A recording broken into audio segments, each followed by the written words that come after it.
1.1 Haute Diggity Dog, Case Name, Citation, Court, Judicial History. Louis Vuitton Malletier versus Haute Diggity Dog.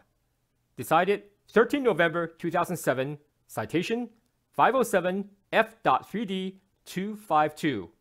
Court, United States Court of Appeal for the Fourth Circuit. Judicial History.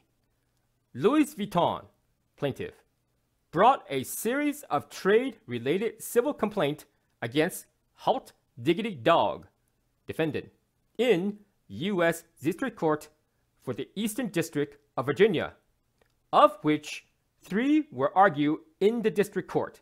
Number 1, trademark infringement. Number 2, trademark dilution. Number 3, copyright infringement. Court ruled in favor of defendant. Plaintiff appealed to U.S. Court of Appeals for the Fourth Circuit.